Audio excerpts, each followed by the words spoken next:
Apa sumbangsihnya generasi milenial? Maaf sekali Bu, tapi kami generasi milenial dan generasi Z Indonesia, khususnya Indonesia Timur, telah banyak melakukan dan membuat prestasi untuk Indonesia kok. Saya telah berkontribusi menuliskan 30 rekomendasi kebijakan kepada Presiden Jokowi selama 4 tahun terakhir yang telah menjadi program nasional.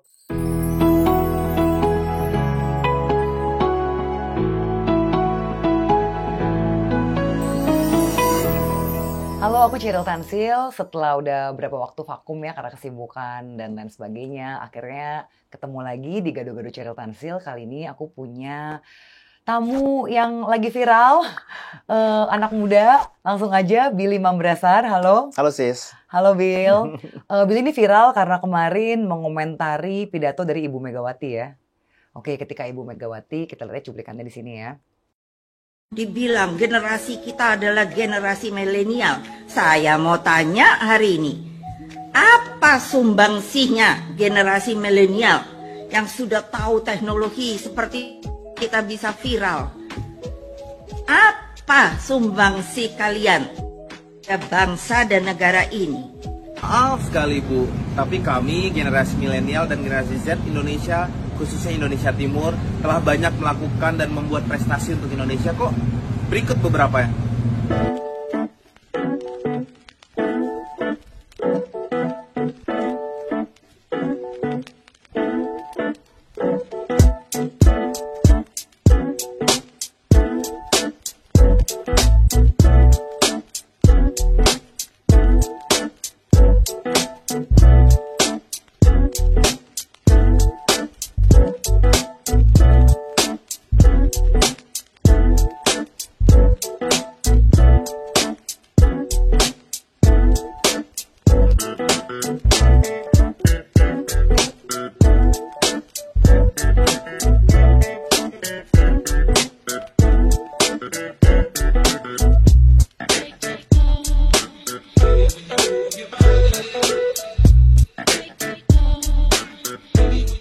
Oke, jadi Bu Mega ketika mengatakan apa sih sumbangsi para kaum milenial. Aku juga masih milenial nih, meskipun gue milenial akhir lah gitu ya. Jadi kebuka deh umurnya.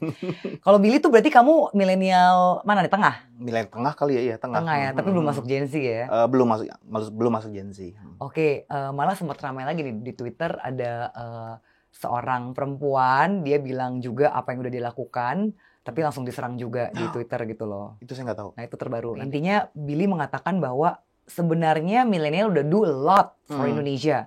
Dan kamu punya kompetensi untuk ngomong gitu karena kamu sendiri putra Papua tapi lulusan mana? Yang di Amerika di mana? Di Harvard. Harvard, wow Harvard. Iya, which is ya nggak semua orang bisa masuk Harvard. Orang Amerika aja susah kan. Dan kamu adalah staf khusus milenial presiden. Presiden bidang pendidikan dan inovasi. Oke, tapi milenial ada embel-embel milenial. Di SK-nya sih bidang pendidikan dan inovasi sih. Oke. Mungkin karena masuk usia milenial jadi dinamakan di title sama media seperti itu. Nah, sebenarnya apa yang udah dibuat staf-staf khusus milenial, terutama Billy, selama bergabung bersama staf kepresidenan? Ya, selama 4 tahun menjabat sebagai staf khusus ini memang kalau di budaya Indonesia itu, apalagi di Papua, kami itu sangat malu kalau kita menceritakan apa yang sudah kita lakukan. Itu narsis sangat, gitu kesannya. pamali lah, tidak enak karena nanti mengganggu yang lain. Tetapi ya puji Tuhan, alhamdulillah beberapa bulan yang lalu saya memperoleh penghargaan jadi satu dari 70 alumni Australia paling berpengaruh, di mana alasan pemerintah Australia memberikan dan yang dapat itu seperti Mbak Nana, Najwa Shihab, Mbak Emil Dardak, Mas Emil Dardak, dan beberapa alumni yang lain termasuk Khatib Basri juga. Nah, alasan mereka memberikan saya penghargaan tersebut adalah karena saya telah berkontribusi menuliskan 30 rekomendasi kebijakan kepada Presiden Jokowi selama 4 tahun terakhir yang telah menjadi program nasional, telah menjadi undang-undang kebijakan, Perpres, dan yang lain-lain gitu. Jadi 30 itu 30-30-nya sudah terlaksana sama pemerintah sudah dijalankan. Dan saya bersyukur memiliki pemimpin, ini saya bukan buzzer atau apa ya, tetapi saya bersyukur ditempatkan Tuhan bekerja kepada sosok seperti Presiden Jokowi, di mana dia mendengarkan setiap detail masukan yang kita berikan. Yang saya berikan itu beliau langsung tindak lanjuti, beliau dengarkan. Sebenarnya kan selain Billy juga ada beberapa staff-staff milenial lain kan, yang waktu itu ya banyaklah omongan-omongan nyinyir yang ngapain sih Pak Jokowi punya staf milenial ini kayak cuman gimmick, kayak cuman berusaha merebut hati kaum milenial. Nah sebenarnya benar-benar berfungsi ya berarti kamu? Saya pikir saya melihat karya dari teman-teman karena kalau memang cara kerja kita itu presiden langsung memberikan perintah kepada masing-masing kita. Kalau saya mendampingi presiden maka yang akan ada di pesawat presiden itu nanti saya saja. Tidak ada staf sus yang lain. Jadi memang cuma satu pada satu kesempatan. Wow, jadi kamu tuh udah sering satu pesawat sama presiden Iya, langsung? sudah lebih dari 15 provinsi saya berkunjung. Nah, jadi saya hanya bisa mengupdate apa yang dikerjakan oleh teman-teman itu dari mendengar langsung dari Pak Presiden atau melihat di media. Nah, saya lihat banyak sekali teman-teman punya karya, contohnya misalnya Putri Tanjung, dia menggerakkan UMKM bersama-sama dengan beberapa kementerian cukup luar biasa pergerakannya. Atau bahkan Sis Angki Yudhistia, itu dengan gerakan difabilitasnya, dia bisa bikin perpres untuk kaum difabel. Jadi clear sekali, jelas sekali hal-hal konkret yang dilakukan gitu. Oke, dan Iya. sebenarnya kan juga kita punya PON Papua ya, Iya, 2 tahun lalu kalau nggak salah ya. 2 tahun lalu dan itu Dan itu ternyata otaknya kamu, gara-gara kamu nih pada ke Papua semua. iya, saya diskusi, jadi ada proses diskusi yang panjang, rekomendasi masuk dan presiden yang saya salut dari Presiden Joko Widodo adalah di saat banyak sekali orang di sekeliling dia saat itu yang bilang nggak usah Pak, fasilitas terbatas, Papua tidak bisa, nanti banyak ini, banyak itu, banyak konflik lah, KKB lah, segala macam. Jangan Pak, jangan. Pak Jokowi bilang enggak, saya mau Papua. Harus ada PON di sana. Di situ saya melihat keseriusan beliau kalau kita berikan masukan. Bentar, jadi jalan. sebenarnya yang memberikan usul pertama untuk PON diadakan di Papua itu Billy atau dari usulan Pak Jokowi duluan?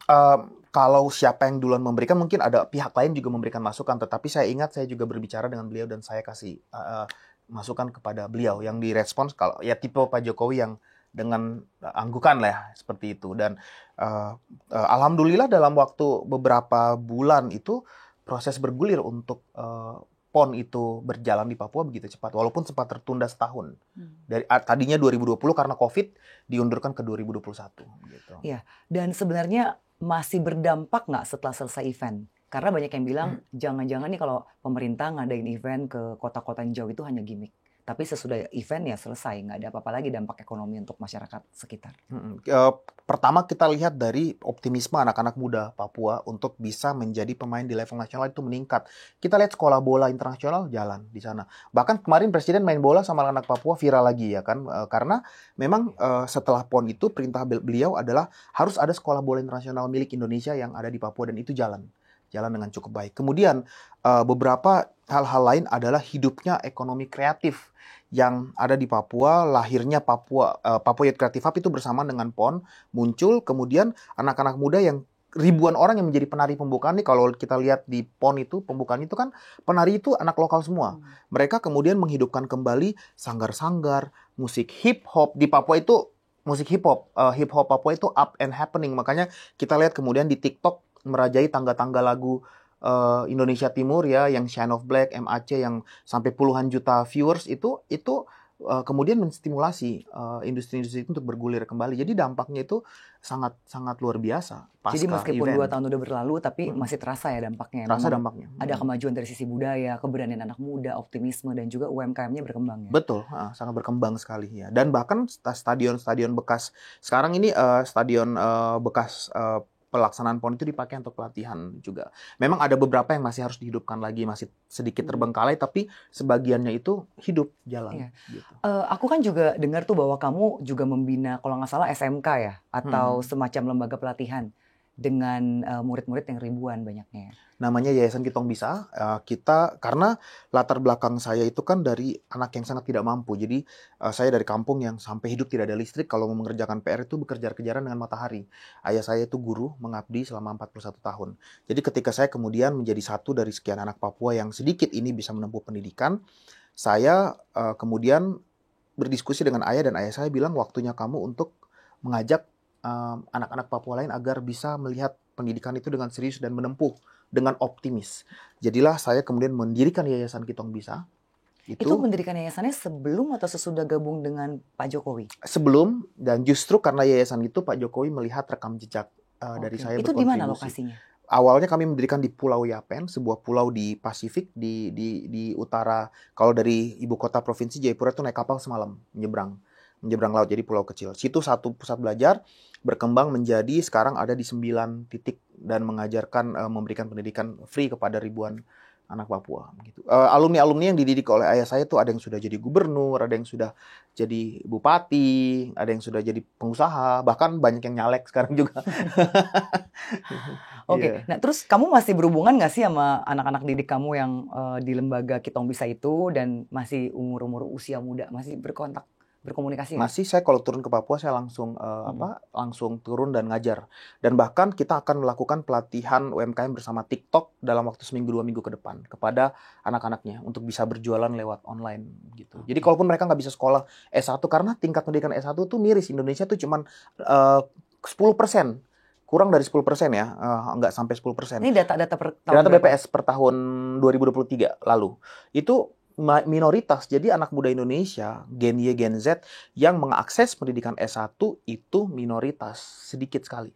Jadi lebih banyak yang akhirnya stuck tinggal di kampung, nggak bisa ngapa-ngapain, dan dia harus melakukan segala hal untuk bisa bertahan hidup. Apalagi kalau perempuan yang kemudian pernikahan dini. Nah, makanya pelatihan-pelatihan yang mereka bisa menghidupi dirinya secara mandiri, misalnya pelatihan berjualan online, pertanian, itu saya provide lewat baik Yayasan Kitong Bisa maupun bergerak melalui Papua Youth Creative Hub untuk bisa. Oke, kamu ngelihat hidup. arah ini kan lagi panas ya, kita lagi jelang pemilu, kondisi makin dinamis lah, kondisi politik dan juga arus pembentukan opini. Menurut Billy sebagai anak muda nih ya, dan lu juga penggerak, jadi bukan cuma anak muda tapi juga memang penggerak. Gimana sih kamu ngelihat sekarang di Indonesia kesempatan untuk anak muda? Udah cukup terbuka nggak kesempatan, atau kamu ngerasa masih susah nih anak muda untuk maju? Saya pikir lagi-lagi ini saya bukan mengglorifikasi seolah-olah nanti dibilang oh ini glorify Presiden Jokowi banget nih kayak kampanye. Bukan juga. Karena memang saya bekerja sebagai staf khusus Presiden Jokowi. 2019 saya dipilih menjadi staf khusus. Saya nggak pernah ikut pemilu. Saya tipikal Gen Y, Gen Z, Gen Y khususnya yang apatis politik. Nggak peduli orang Jadi dulu golput? Golput, iya. Walaupun kulitnya hitam ya, tapi gue golput. Dan nggak pernah peduli sama perdebatan mau orang dukung waktu itu Pak Prabowo lawan Pak Jokowi, nggak pernah komen, nggak peduli gitu kan. Yang penting saya bisa makan. Oh, jadi kamu nih bukan karena pendukung Pak Jokowi lalu jadiin staf sus gitu, I bukan never ya? voted. Saya tidak pernah ikut pemilu. Ini akan menjadi pemilu pertama saya 2024. Dan saya merepresentasikan banyak anak-anak waktu itu yang memang memutuskan untuk apatis terhadap politik gitu. Nah, kemudian ketika saya ditelepon dan untuk meminta bergabung dengan Presiden Jokowi, saya bertanya-tanya, untuk apa gitu kan? Toh saya sudah punya pekerjaan yang baik, insinyur di perusahaan minyak asing dengan gaji yang luar biasa, menggerakkan yayasan gitu kan, dan I was fine, semuanya baik-baik saja. Tetapi ayah saya bilang gini, kalau semua anak muda seperti kamu itu apatis, bukan hanya apatis nggak mau milih, kalau nggak mau milih masih nggak apa-apa ya, udah nggak mau milih tapi nggak mau terlibat, udah nggak mau terlibat di pemerintahan, nyinyir, yang terlibat dia maki-maki, dia jatuh-jatuhin seolah-olah ya komentator. Ya kalau orang komentar kan yang dia komentarin akan selalu lebih buruk dari yang dia ini. Maka Indonesia nggak akan pernah maju. Jadi arahan dari ayah saya itu yang bikin, oke, saya bergabung ke pemerintahan by incident. Dan dengan serangan politik dan segala macam itu bikin saya sempat traumatik dan sempat mengundurkan diri. Waktu itu Pak Jokowi saya mau undur saja. Tetapi Pak Jokowi yang menyemangati. Maju terus, biar jadi contoh anak muda agar tidak apatis politik. Apatis politik itu bukan hanya apatis memilih, tapi apatis terlibat. Itu yang lebih parah kalau apatis terlibat. Dan saya semangat. Dan kenapa alasan kedua yang membuat saya masuk adalah saya melihat karya-karya nyata Pak Jokowi. Jelas sekali, ya 2014 ke 2019. Kan saya masuk 2019. Contoh, indeks pembangunan manusia di Papua itu yang tadinya cuma 50 something itu naik sampai 60 lebih. Kemudian indeks kemiskinan itu menurun. Kenapa saya mengatakan indeks pembangunan manusia IPM? Karena ini merepresentasikan 62% populasi yang adalah anak muda yang bisa mengakses pendidikan. APM itu meningkat drastis di level SMA dari 2014 Pak Jokowi menjabat sampai 2019 sampai 2023. Jadi clear kalau kita bicara dengan angka, partisipasi pemuda itu meningkat dan kesempatan buat mereka meningkat. Bahkan Pak Jokowi di tahun 2023 lalu meresmikan sebuah fasilitas pelatihan untuk anak-anak muda Papua yang telah melatih 12.800 lebih anak muda untuk punya giat-giat ekonomi konkret. Jadi bukan saya membuzzer Pak Jokowi, bukan apa ya, tetapi angka yang berbicara, statistik yang berbicara gitu. Khususnya untuk Indonesia Timur. Berarti apapun kalau ada orang-orang yang nyinyir terhadap anak muda, itu justru harusnya jadi pemacu ya, jadi pemicu untuk anak-anak muda makin ngebut lagi ya, tunjukin prestasi kita gitu ya. Bener. Nah, kalau misalnya ada yang nyinyir, ini intergenerational gap nih. Yang tua mikir anak muda bodoh, anak muda jadinya karena dianggap nggak mampu, bodoh, apatis jadinya. Saya pernah ke satu kabupaten di satu provinsi, di mana si Pemdanya ini, sewaktu saya ngelihat data permodalan UMKM, itu tuh kurang dari 5% terserap. Saya tanya, Pak, ini kenapa data UMKM yang harusnya Bapak berikan pelatihan permodalan terserap kurang dari 5%? Jawaban dari Pak Bupatinya adalah karena anak-anak muda di sini pemalas. Gitu. Dia bilang pemalas dan gak ada yang mau bikin usaha. Saya challenge dia, Pak, sebenarnya sejujurnya Pak Bupati, saya sudah di tempat Bapak ini 3 hari sebelum Bapak, tapi saya baru lapor hari ini. Dan sejujurnya Pak, saya punya data 50 lebih pelaku UMKM, anak muda sini, asli sini, yang nggak pernah dapat pelatihan dan nggak pernah dapat permodalan. Nah, ini kan berarti ada gap. Yang tua di pemerintahan berpikir yang muda nggak bisa, yang muda jadinya karena merasa apatis, ya udah mereka nggak mau masuk. Ini yang coba dijembatani oleh Pak Jokowi, gitu, dengan memberikan banyak sekali kesempatan-kesempatan kepada anak muda. Jadi kalau ada anak muda masuk politik, lalu kemudian dinyinyirin, direndahkan, dianggap bocil, anak ingusan. I've been there. Jadi maju aja karena pengen tahu dong, kalau kamu dulu di luar negeri di Amerika gitu, Harvard kan salah satu dream school lah buat orang ya, dari law-nya, business school-nya gitu, hukum, bisnis. Di sana sendiri gimana sih, profesor-profesornya banyak yang muda nggak? Dan gimana sih kesempatan, maksudnya ada antar gap umur itu ada atau mereka totally ngelihat kapasitas aja, capability. Saya punya pengalaman menarik akademis maupun non-akademis. Kalau akademis, profesor banyak yang muda, bahkan mereka sangat mudah dijangkau. Mudanya tuh umur berapa? Mudanya umur 30-ish, itu muda banget udah profesor. Berarti udah S3 gitu? Udah S3, bayangkan. Wow. Karena di sana kan bisa S1 langsung S3. Nggak perlu S2 juga bisa, S1 langsung S3 kan. Jadi banyak. Tapi waktu saya lagi sekolah di Harvard, itu saya ikut tim SES, salah satu calon wali kota Boston, yang sangat muda, lulusan Harvard juga, perempuan, Asia. Chinese by background. Umurnya berapa? Umurnya 30-an. Chinese by background, dan belum pernah ada perempuan Asia di Amerika yang memperoleh posisi jabatan setinggi itu. Karena saking bersemangatnya saya ikut tim sesnya yang di kampus. Karena kan dia wali kota Boston dan dia menang. Oh, jadi secara terbuka kampus boleh ya membentuk tim ses ya? Berarti inklusivitinya udah sangat majemuk. Sangat majemuk gitu. Nah, seperti itu. Jadi terbukti dia jadi wali kota perempuan Asia yang bisa jadi memimpin. Kamu dulu tim sesnya dan dia akhirnya menang. Michelle gitu namanya, iya. Michelle, sekarang lagi running, lagi menjabat gitu. Dan dia perempuan pertama yang kemarin mengucapkan permohonan maaf atas diskriminasi terhadap orang kulit hitam, pemimpin pertama. Jadi sangat meritokratis, tidak ada merendahkan, tidak ada Saya pernah kemarin tampil di salah satu stasiun TV debat dengan salah satu politisi senior yang merendahkan saya, yang bilangnya kayak, lu ngerti-ngerti, lu komen-komen tentang pemerintahan, lu ngerti apa pas reformasi, Ingus lo masih kemana-mana gitu. Jadi komentar-komentar yang sangat merendahkan, yang menurut saya pun kita anak muda jangan baper, kita maju aja. Setuju. Maju aja. Iya. Oke, thank you banget Billy. Iya. Nanti kita sering-sering lagi undang, boleh ya? Oke. Iya. Jadi aku sih juga setuju ya. Aku pribadi ngerasa udahlah, kita udah jangan pengkotak-kotakan dari umur, karena ya bangsa ini kan harus terus maju. Dan juga ya harus bisa menjawab tantangan zaman. Ya harusnya kerjasama ya antara golongan yang udah lebih senior dengan anak muda.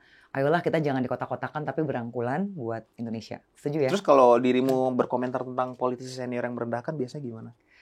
Kalau aku sih, aku seneng yang ngeliat kayak misalnya Pak Prabowo kan bilang kalau berpolitik itu harus riang gembira.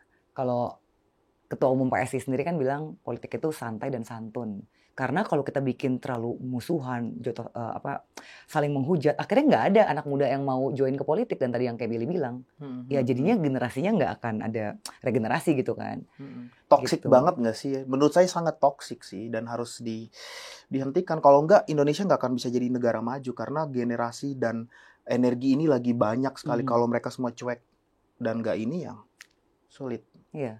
Tapi di sini sih kesempatan ini gue juga pengen bilang bahwa ya yang lebih senior juga kita tetap harus rangkul. Benar. Tetap mereka kan punya pengalaman, bisa sharing pengalaman, tapi kasih kesempatan lah buat anak muda gitu ya. Artinya bersama-sama, jangan ada yang merendahkan satu sama lain, ya nggak sih? Nah, aku tunggu komen-komen yang mau komen tentang podcastan kita berdua, ditunggu di komen Gado-Gado Ceril Tansil. Yang heboh ya komennya, nanti aku balas-balasin juga.